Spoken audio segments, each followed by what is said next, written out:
First freeze frame in forever. I know. For the first time. Oh no. It's funny to me because every time you disappear, my brain goes, there she goes. There she He goes. goes again. I'm just going to stop recording for now.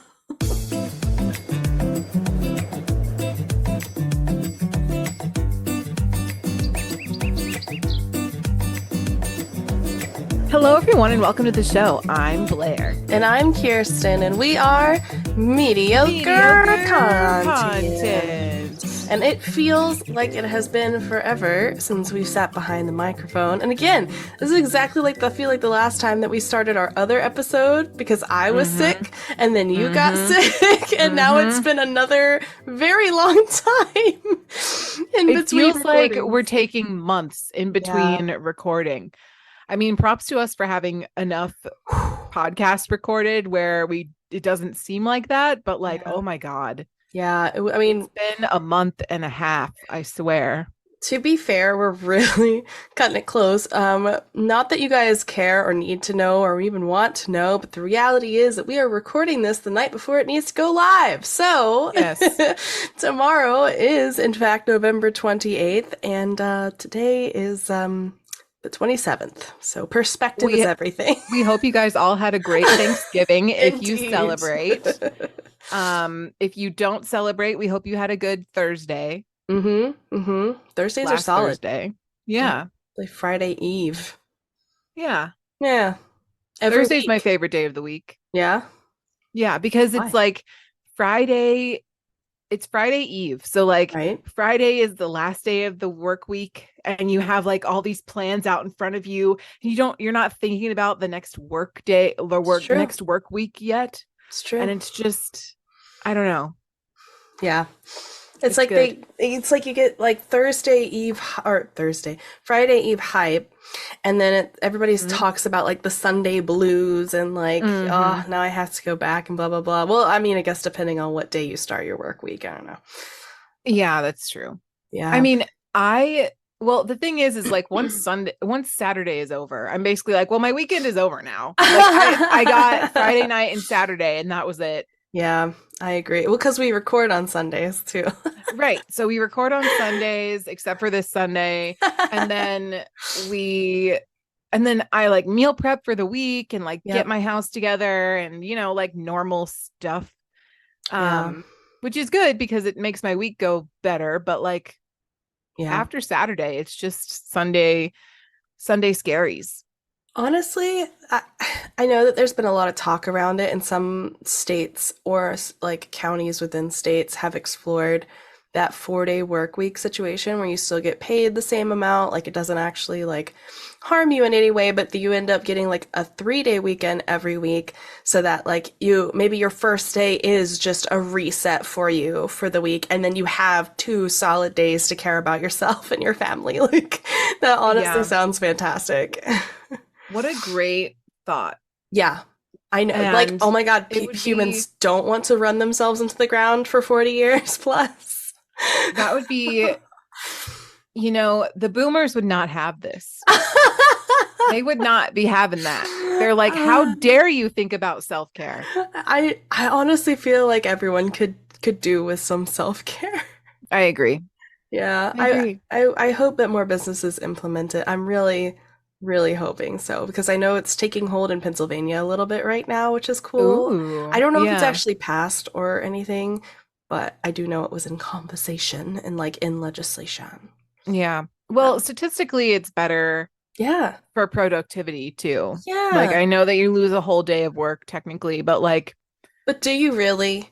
Right. Because, you know what I mean? Because if you're working a solid 4 days and you have 4 days to do what you need to do versus I literally have all week to think about this, and you're an extra snack in the kitchen if you work remote, of course, or if you're in the office, you're I'll talk to Brenda one more time. Right. Know what I mean? So how much fooling around really happens?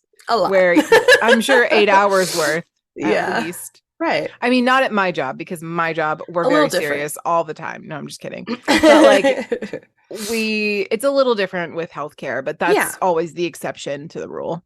I would agree. And For I'm you sure there's normies out others. there that have a 9 to 5 regular Yeah. job. It's just a different pace and like there's different like needs of the trade. But I would also argue that healthcare professionals who do have like their I know Tyler had like sometimes it was 3 days on and then if like a 4 day or something like that, but it was never like Mm-hmm. a solid 5 day because I mean, you were doing 12 hours at the hospital, so like that's Right. intense. Like that's gonna kill Yeah. you.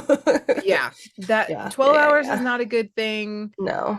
Overnight is not a good thing, I hated those but days. people got to do it. So, Anyway, I'm promoting a 4 day work week. That's and my I shtick. sign off on that. I think that's great. Help us out. I would love to know if you guys would support that. Also, it'd be interesting to know what your career paths are. Yeah. 5 stars if you want 4 stars. No, 5 stars if you want a 4 day work week. There we go. 5 stars if you want 4 stars. That's a great marketing tactic.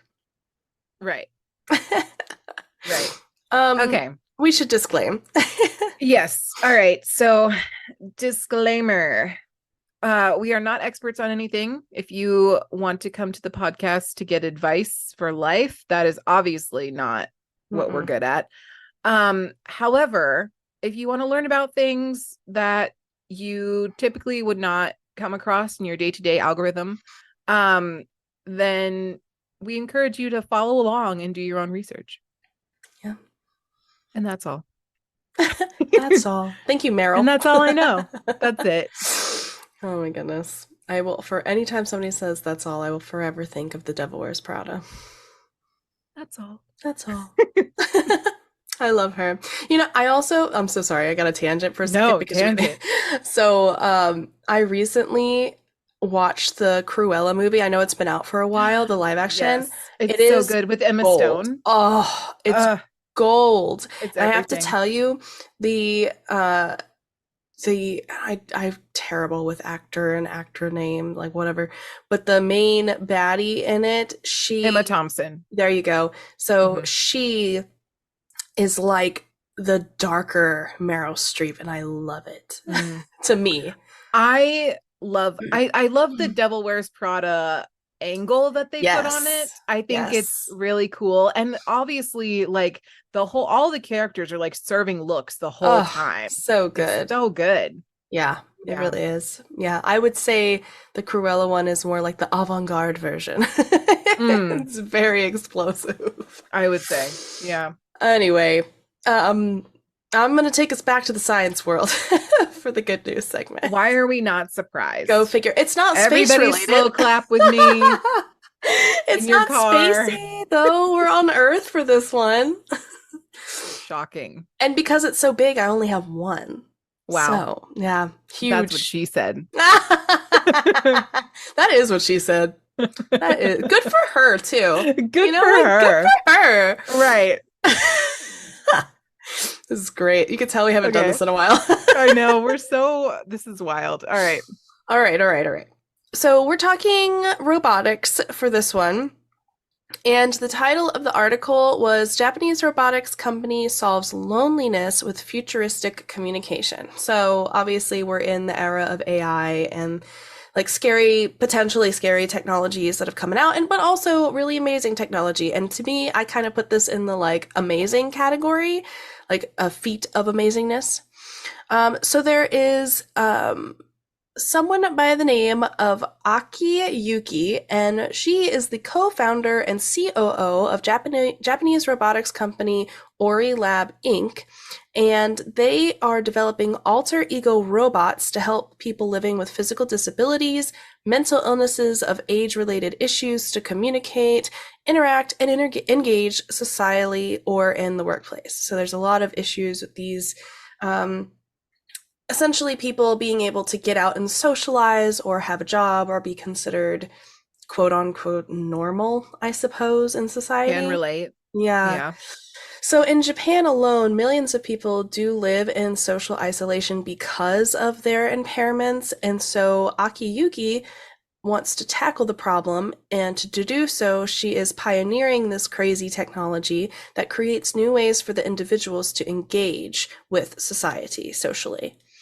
Yuki's creativity and innovation in this field came from her own experience of falling ill with tuberculosis and having to spend an extended period in the hospital. Yuki had been keen on science from a very young age, and in her first year at high school, she ended up winning the top award for her research on fluid dynamics in the Japan Science and Engineering Challenge by the Minister for Education, Culture, Sports, Science, and Technology. An article by the government of Japan notes. This opened the door for her to enter the Intel International Science and Engineering Fair, but her hopes were dashed when she fell ill with tuberculosis. The following year, however, she did win the Japanese Science and Engineering Challenge once again, which enabled them to enter, or enabled her to try again and re-enter the Intel International Science and Engineering Fair. And that was when she met and became friends with someone by the name of Kentaro Ori Yoshifuji, who was another top award winner with whom she later on would co-found Ori Laboratory Inc., where she's currently the COO. And all of this matters because of who Kentaro is. So in 2012, Kentaro, CEO, and Yoshifumi Shiba, who's CTO, which I've never heard the acronym for. I don't really know. Yeah, I'm not really sure what CTO stands for. Yeah, I'm not sure. Are you looking up? Yes. Nice. It's live and in person. Chief Technology Officer. Oh, okay, that makes sense. Like CFO, Chief Financial Officer. Okay, cool. Yeah. So Kentaro, Yoshifumi Shiba, and Aki Yuki together would establish Ori Lab and continue to develop what's called the avatar robot Orihime.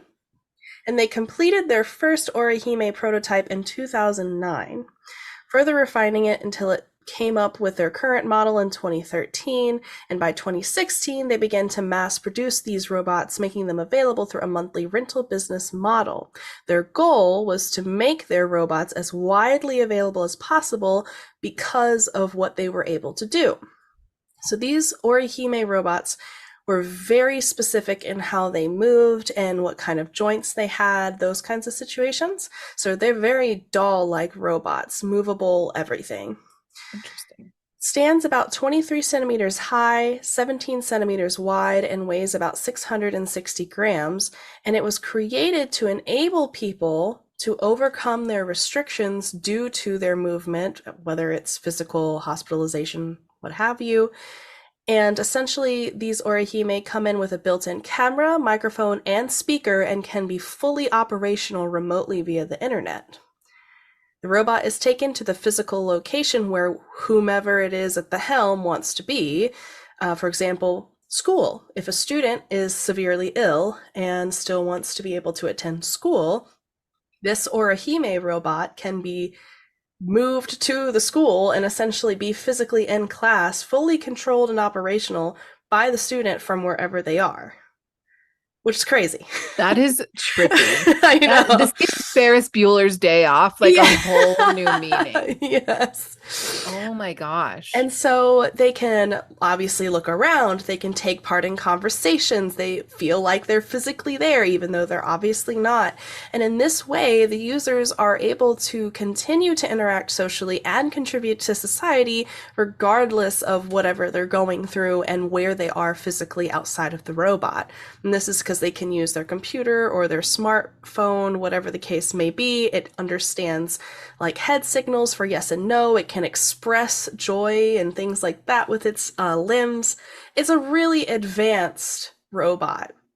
And basically, from what I understand, what they were trying to do even outside of that is advance it further, where they have the eye tracking device, and they can input characters onto a screen. If they can't physically use their hands, it can track their eye movements. And again, you're tackling that disability, but a lot of these individuals also mostly do not have the physical ability to do even the most simple task, which means they don't have jobs, They're not able to earn a living. They're not able to provide for themselves in these states. And so often they rely on caregivers and things like that. And it is, financially taxing for a lot of people, and obviously emotionally taxing, for these individuals and their families.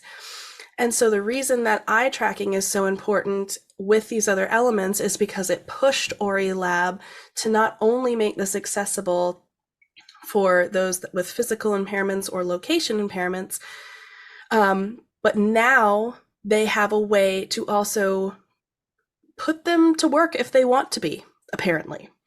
So with that in mind, Ori Lab opened Work Remotely Cafe, also known as DAWN, Diverse Avatar Working Network, which is in its essence a robot cafe where all of these Orihime robots are your staff, and they are all fully run, operated, and working from the perspective of the person who's somewhere else in the world dealing with this problem. So it's kind of like Avatar, the movie, Yeah. except for the avatars are like robots and not like a weird alien species. Yep, exactly. And so socially, they're talking to people every day. Financially, they're earning their own wages and supporting what they can with whatever they're going through.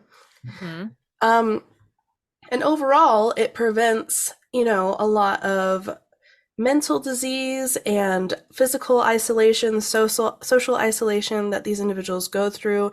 And it's literally life-changing for at least some of the people that have already taken part in this program. So the social value generated by this project for Dawn won the 2021 Good Design Award, sponsored by the Japan Institute of Design and Promotion.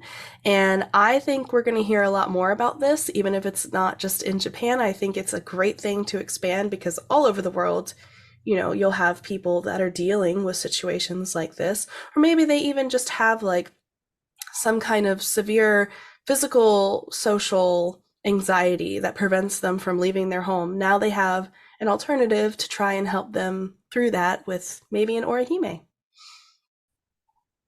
So yeah. That's really, I love that. Yeah, it's super cool. It's also kind of weird, but like cool. It's trippy. Yeah. It's like weird to think about in your brain. Yeah. No, it is.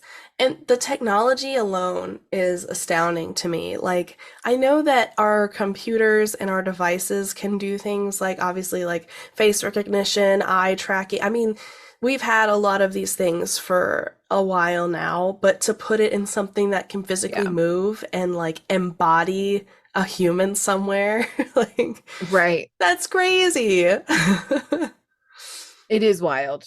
It's something else. So that's the future. I'd love to talk about the past and maybe a little bit of history.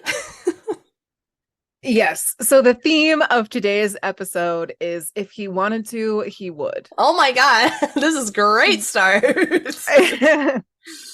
Love it. So today's episode that you probably gathered from the title, Jinx, I swear.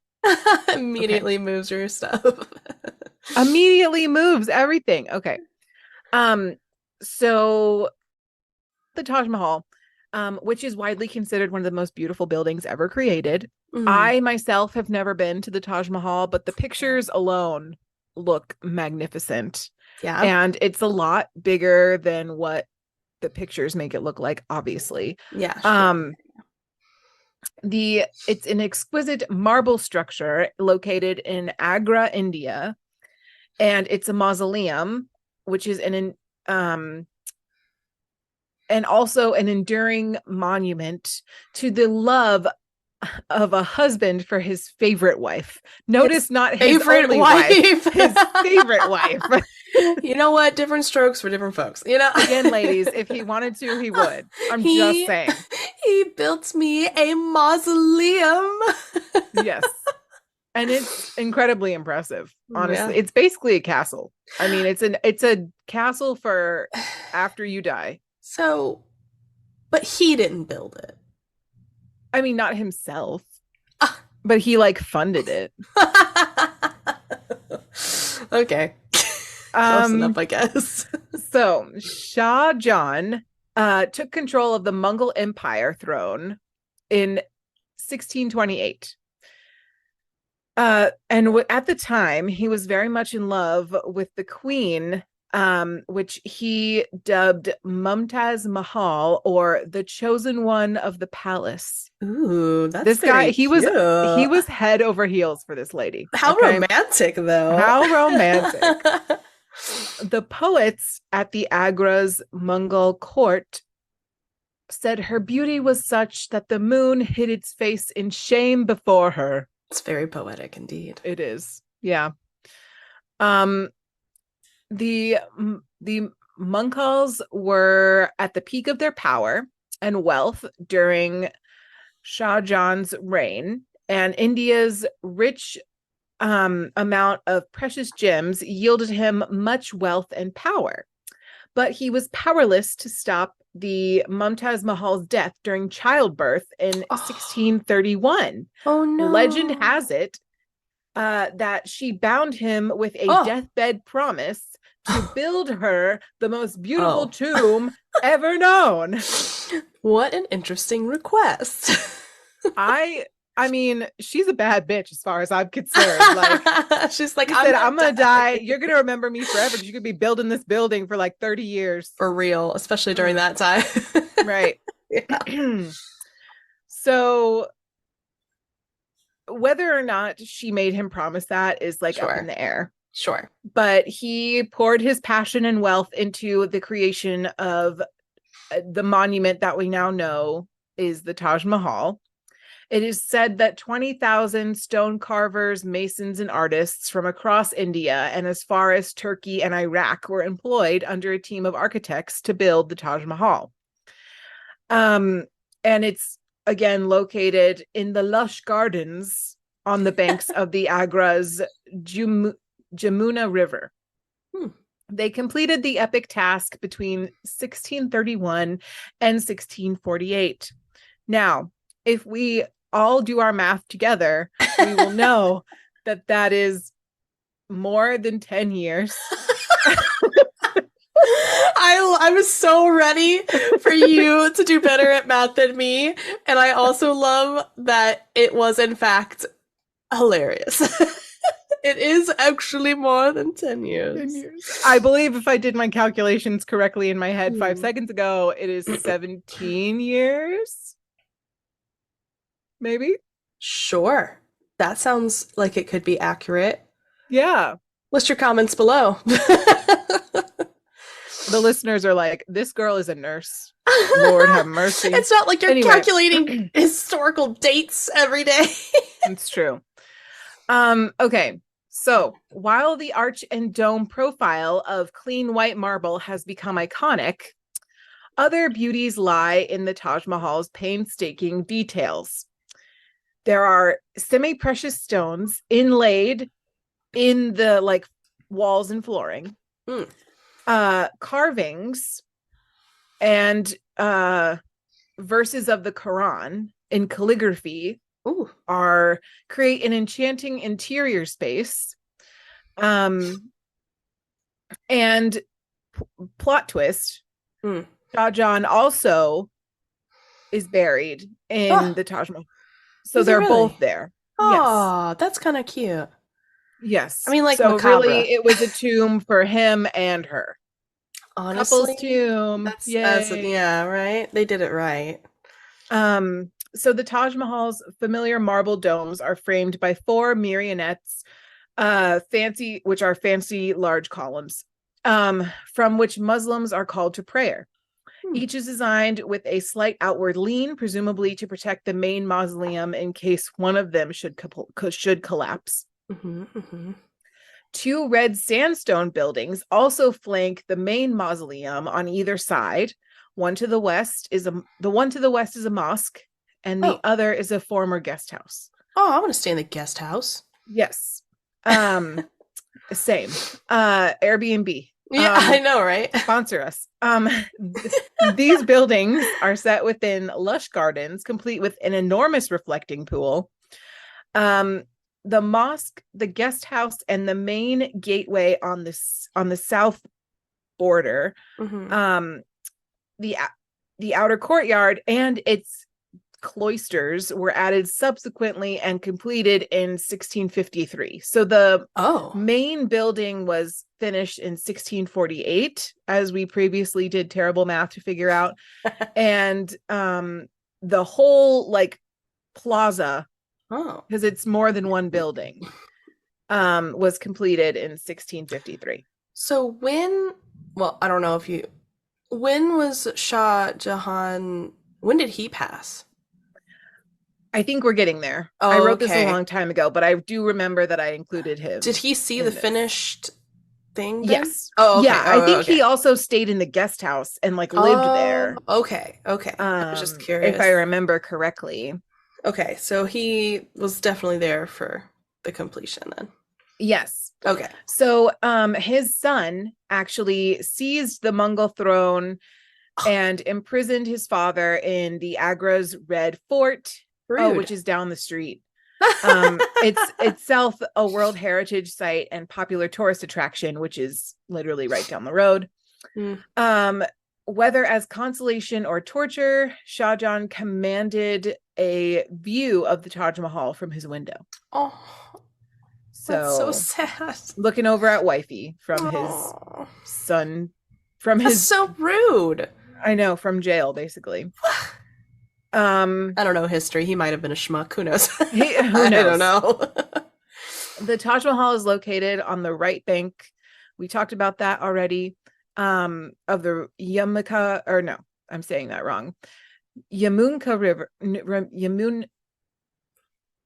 Wait got for it. this. I'm trying so Loading. hard. Yamuna River. There it Nailed is. it. And it has 17 hectares, which I guess is similar to acres. Mm-hmm. So the Taj Mahal itself and the entire, like the whole Mm-hmm. little, I guess, courtyard area Yeah, is about 17 acres total. that's actually really big. It's very big. Let's see. So the existence of several historical and Quranic? Quranic inscriptions in Arabic script have facilitated setting the chronology of the Taj Mahal. For Oh. its construction, masons, stonecutters, inlayers, carvers, painters, calligraphers, dome builders, and other artisans were requisitioned from the whole the empire and also Central Asia and Iran. And Ustad Ahmad Lahori was the main architect of the Taj Mahal. Question. Yes. So you know how we were talking about the Great Wall and how Mm-hmm. a lot of the individuals who were part of the construction of said wall were like slaves or like voluntold in like those Right. situations? Was this just like it was just literal artisans and like people who were employed with these special skills, I guess, to do it? So I'm going to be honest with you. I got most of this information from the like official government Indian government Oh, so they wouldn't website. say that. So I would assume that there is some bias there, Sure. because they want people to come and Oh yeah. visit. Yeah. And you can get tickets for the Taj Mahal You as need well. tickets? You need tickets. You need tickets for the Yeah. wall? Taj Mahal, not the wall. Not the wall? I don't know. Maybe. I like that what you said rhymed also. You're welcome. I'm doing my best, you guys. Oh. For you. For you. Let's see. So basically, the Taj Mahal is considered the greatest architectural achievement in the Indo-Islamic architecture in general. There's lots of color, there's lots of shapes. All of these things had not really been seen until this time. So this was like a big feat. It was a big feat. Yeah. Uniqueness of the Taj Mahal lies in some truly remarkable innovations carried out by the horticulture planners and architects of Shahjahan. One such genius planning is the placing of the tomb at one end of the quadriparte garden, rather than in the exact center, which added rich depth and perspective to the distant view of the monument. So instead of placing it in the center, they wanted it to seem bigger, right? So they placed it in the Okay. back. Perspective is everything. Yep. And if you're looking to get a raised tomb for your death, this is one of the best examples. So take notes. Perfect.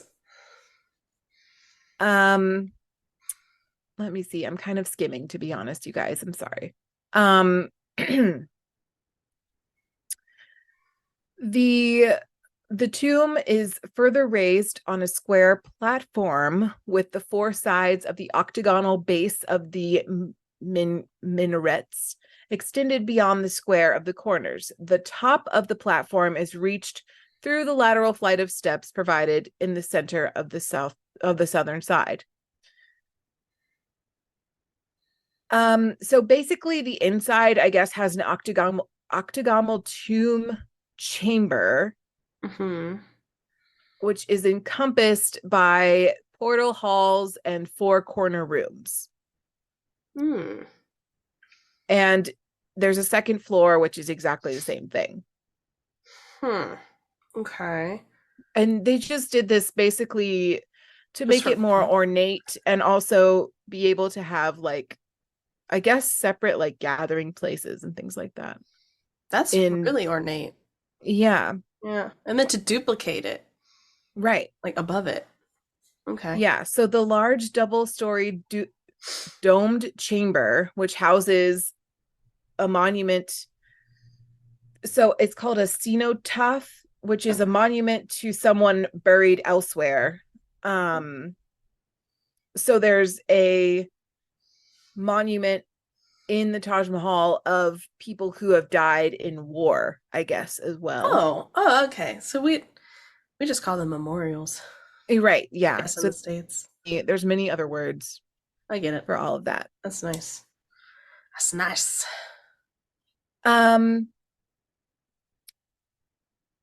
So yeah, it's really hard to kind of explain this over audio, I'm realizing now. Yeah. There's a lot of like systems and diagrams, I'm sure, of this thing. The takeaway is that the tomb is in the center. Right. There's 2 stories, and it's really big. And really pretty. Yeah. Yeah. And apparently super symmetrical. Yes. So the Taj Mahal is a very symmetrical planned building, bilateral symmetry along the axis. The building materials used is brick and lime mortar veneered with red sandstone and marble and inlay work of precious and semi-precious stones. The mosque and the guest house in the Taj Mahal complex are built of red sandstone in contrast to the marble in the center. Both of the buildings have large platforms over the terrace at their front, and both the mosque and the guest house are identical structures. They have an oblong, massive prayer hall that consists of 3 vaulted bays arranged in a row with a central dominant portal. Nice. Yeah. And then there's gardens and then the reflecting pool as well. So that's super nice. Yeah, I can understand why that would have taken them a long time. And even like beyond the initial setup, whether it was 17 years, it took them like what, another like 12 years, 12, 13, something like that. I don't remember the exact date, but like basically we're talking over 20 years for this thing. Yeah, no, exactly. 30, which, you know, it makes sense. It's a big feat. You got to gather all the materials. I also don't necessarily know if all of their materials are centralized. Probably not. They may have had to like import some things, would be my guess. Right. Yeah. Yeah. So there's a lot going on. We'll talk a little bit more in the second half about management requirements, how to get there, how to visit, how much tickets cost, all God. that kind of stuff. It's the tickets for me. So stay tuned for that. Hey man, did you hear Mediocre Content Podcast has more social platforms now? Whoa, no way. What do they need those for? I thought they barely had an email. Not sure, but they gotta be Delulu if they think that many people are trying to find them. Exactly. Well, I guess we should play into their delusion then. Here are the ways you can contact the NCP host, if you really want to. Connect with NCP on Gmail, Instagram, TikTok, YouTube, Twitch, Spotify, Apple Podcasts, or wherever you want to listen to podcasts. Or you can find all of their contact by visiting Linktree/Mediocre Content Podcast. Now, good luck in the second half of the pod. You'll need it.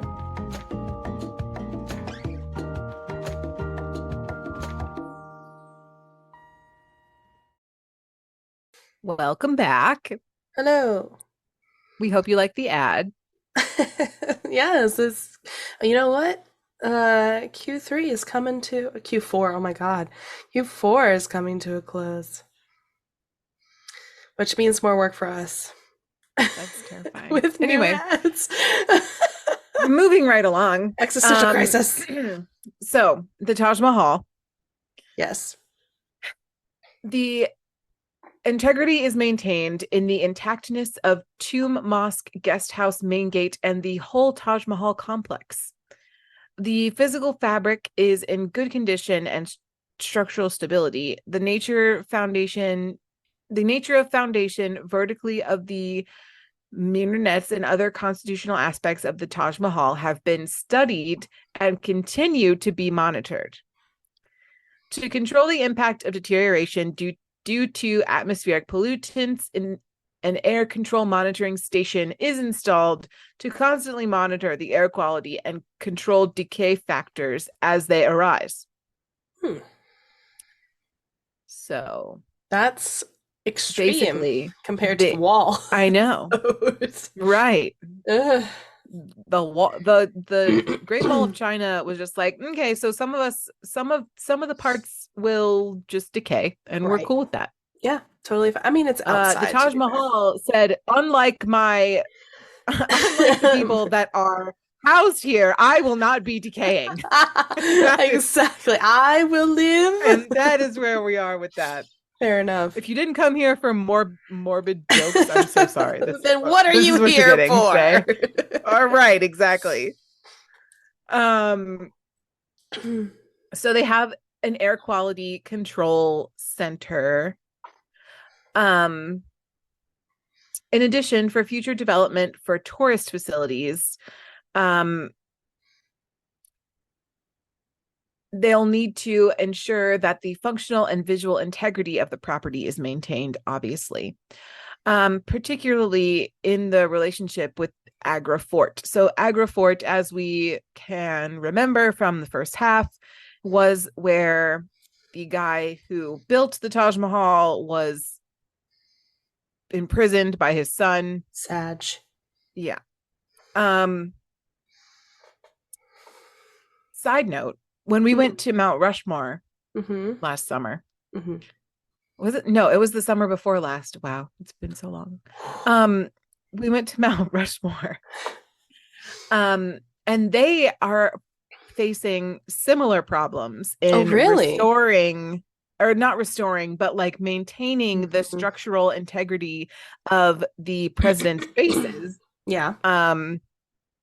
Because, wind and erosion. Rain, erosion in general. Yeah. So any day now, George Washington's nose is just going to fall right off. Not George. No, not really. But like they really take, like, they have a whole exhibit in the little museum they have there of like how they maintain the type of rock that it's made out of and like all that kind of stuff. So I mean, it is outside, it's in the elements. So. Right. Yeah. So anyway, the elements play a factor. For sure. It is expensive to maintain these giant monuments. Just putting that out there. Mm-hmm. Worth it, but expensive. Yeah. So, protection and management requirements. The management of the Taj Mahal complex is carried out by the Archaeological Survey of India, and the legal protection of the monument and the control over the regulated area around the monument is through the various legislative and regulatory frameworks that have been established, including the Ancient Monument and Archaeological Sites and Remains Act of 1958. And there was an amendment in 1959. Yeah, which is adequate to the overall administration of the property and buffer areas. So apparently there's a whole bunch of laws that regulate the Taj Mahal and what you can build there and how the area looks around it and all that kind of stuff. Makes sense. 10,400 square kilometers around the Taj Mahal is defined to protect the monument from pollution. The Supreme Court of India in December of 1996 delivered a ruling banning the use of charcoal or just regular coal. Yeah. In industries located in the Taj Trapezium zone. Fancy. I know, it has its own zone. And switching over to the natural gas or relocating them outside of that particular zone, which and the sorry. I can't stop thinking about it. Get in the zone. Auto zone. No, the Taj Trapezium zone. I'm sorry. Yes, the Taj Trapezium zone, which is different. You cannot get your car jump started there. You cannot.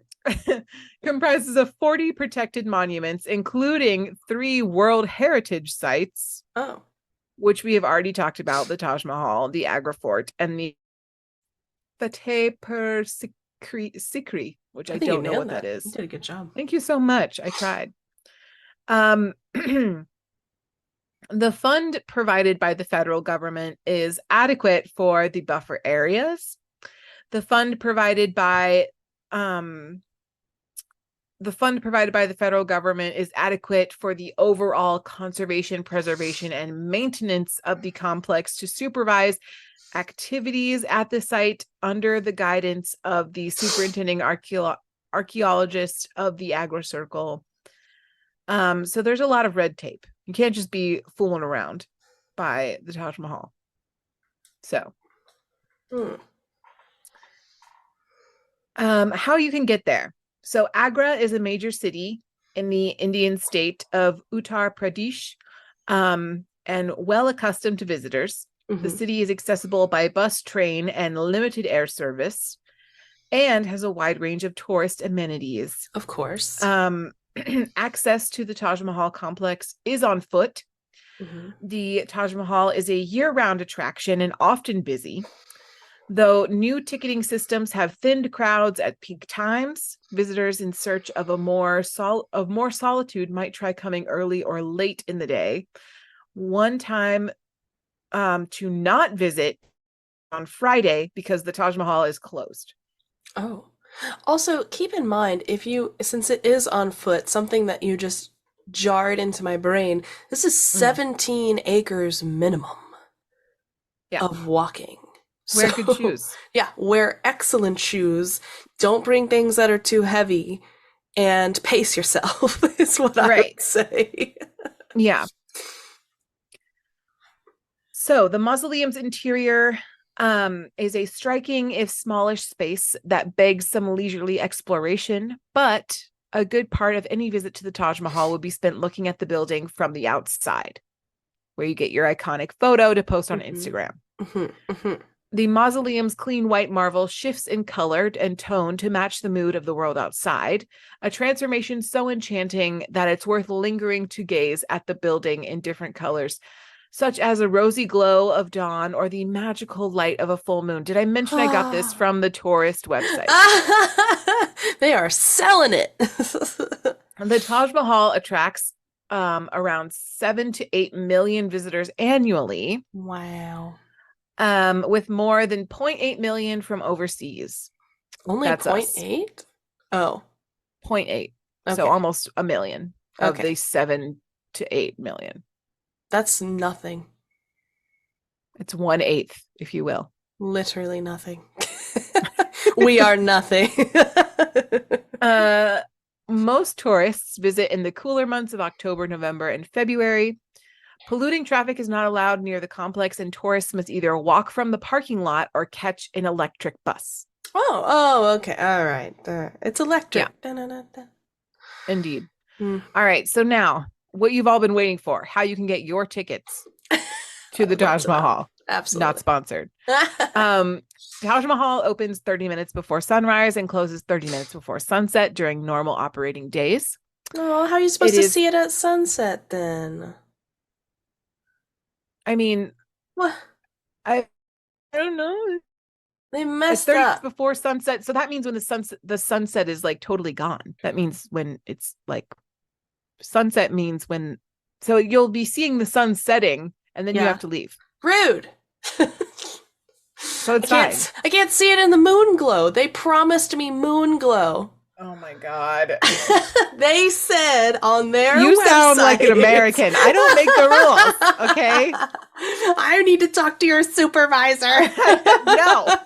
Sit down, Karen. Sit down. I'm upset about your working hours. It's giving American and I do not like it. I support it. Okay, and it's closed on Fridays. We talked about that. Yeah. You can buy your Taj Mahal ticket from the entry gate ticket counter. There's the Western Gate and the Eastern Gate. All of that is fine. It is $13 US. It is 1,100 rupees, if that's your currency. And you can buy your tickets online. I did, in fact, try to buy tickets online. Yeah. I got to the point as far as you could go without actually buying them because I'm not going. So why would I buy tickets? Obviously. And it is, in fact, $13 US. Nice. So, tax. Do they have website's tax? a little sus, but it's like fine. Yeah. Things to not do at the Taj Mahal. Those are good things to know. Now, listen with your listening ears. All right. First and foremost. Wait, my listening ears aren't ready. Oh my God. I'm just kidding. Okay, my listening ears are fully operational. Are you sure? Yeah, I'm ready. Okay. All right. Ready. I'm not bailing you out of Indian jail. Just saying. All right. That's fair. I will request a Blair facing room cell so I may gaze upon you when my son. I'm just gonna stand outside your jail cell and be like, see, I told you. You did this. But I'll be like, at least I had my listening ears on. All right. Drone cameras are strictly prohibited inside and around the Taj Mahal. Eating and smoking is strictly prohibited inside the Taj Mahal. Fair. Arms, ammunitions, fire, smoking items, tobacco products, liquor, eatables, aka toffees, headphones, knives, wire, mobile chargers, electric goods, except for a camera. Fair. Tripods are prohibited. Actually, that makes sense. You're going to trip people. Well, and also, like, nobody wants your influencer content on their vacation. Why no headphones? Great question. I have no idea. Dang it. I even have my listening ears on. Mobile phones are to be kept switched off or on silent mode. It's also kind of like a reverent place. Oh, that's right. It's a tomb. It's not supposed to be this like playground situation. I understand. So, and then, there's a mosque adjacent. So I feel as though you should probably, having the reminder of what it is helpful. Some lady died and we buried her here with her husband. Be respectful. It's all making sense now. Because now your phone is your camera, usually. So. Right. Yeah. But it does say you can have mobile phones, but they just have to be on silent. Yeah. Which is fine. Yeah. Please avoid carrying big bags and books inside the monument. This may increase your security check time. Okay. Travel tips with Blair. You're welcome. Right? Photography is prohibited inside the main mausoleum. So that just means where the actual burial is. Okay. Well, that's respectful. I think so. Respectful. Yeah. Avoid touching and scratching the walls and surfaces of the monument, as these are heritage sites and need special care. We talked about this. Who is climbing the walls? Stop that. If you're the person they have precious gems on the inside. Stop stealing jewels off the walls, you crazy people. This is a tomb. Visitors are requested not to make noise inside the mausoleum. Mm-hmm. Similar to like if you're visiting a church. You know what I mean? Or like a real memorial situation here. Yeah. If you're going to the 9/11 memorial, you should probably shut up. Yeah. And just be reverent. Well, it's kind of hard. I've been to the 9/11 memorial and it's kind of hard because the city is so loud. Oh my gosh, I bet. Yeah. Because it is in downtown. So it's a little bit different. Yeah. But yeah, sure. Yeah. Absolutely. Above mentioned list of prohibited items along with mobile phones are banned for night viewing of the Taj Mahal. So they have night viewing, Kirsten. See? But why is my phone banned? That's my camera. Video camera. Extra batteries are prohibited through though still camera is permitted after security check for night viewing of the Taj Mahal. So bring the worst camera that you have and that will be allowed. That's ridiculous. That is so confusing for this day. And I'm going to be honest with you. I don't even have a standalone camera. Neither do I. Like, in what world? Also, I don't even have one of the disposable cameras. And I'm going to tell you right now, if I was going to go visit a national monument somewhere, I ain't bringing my wedding thing that I didn't use and clicking that thing over. Like, come on now. Oh, I'm going to have don't you worry. I'm going to speak to their supervisor. We'll get it sorted. That's great. I mean, I'm sure there's plenty of travel blogs that are like, oh, I brought my GoPro or whatever. I don't know. Those are expensive too, though. GoPros? Yeah. Aren't they? Yeah. Oof. Anyway, so things you can do at the Taj Mahal, in case you were wondering. Hold on a second. That list is significantly shorter You're than the don'ts. I know. Tourists must cooperate in keeping the monument neat and clean by using dustbins. I don't feel like that's a do. It's more like a chore. I mean, don't throw your trash on the ground. No littering. That seems like a don't. Oh my God. Tourists they had to put some do's in here. These are lame ones. Yeah. Tourists are advised to hire approved guides and photographers who exhibit their identity cards. That also sounds like just protocol. I know. The Taj Museum inside the Taj Mahal complex opens from 10 a.m. to 5 p.m. The entry is free for the gift shop. That seems more informational. Do they have a gift shop? I'm sure they do. Why would you not have a gift shop? I mean, it's reverence, so. Maybe not on the property. Maybe just outside. Maybe, yeah. Mm-hmm. Yeah. No polluting vehicles allowed within 500. I don't know what that unit of measure is. So, or mountains miles, 500 mountains radius of the seems legit. Taj Mahal. Parking facility is available for East Gate entry, and there's another one for West Gate entry. And from parking to Taj Mahal gate, battery buses and golf carts are available. You know what? I don't think any of those are dues. That seems like protocol. It literally is. But they were just trying to be positive, I think. Don't worry. I'll talk to their supervisor. I'm never going. I don't know what to do. Yeah, there's no worlds where I'm going. So. I would love to go. Yeah. But realistically for me, like, it's just not happening. It's just the one thing. Yeah. Yeah. I don't know. I'm sure it's lovely. Also, I enjoy from afar because I see tons of photos of this thing. We were talking during the break about those TikToks where people give you like the aesthetic, artisanal photo picture, and it's always got that song from Sam Smith that I will not sing because copyright, but also it turns to the funky version and shows you like the reality of the photo, and the reality is always like these millions of people that they just talked about visit, and everybody's in the way. You don't have a clear shot. It's like, you know. Right. Just live vicariously through someone else.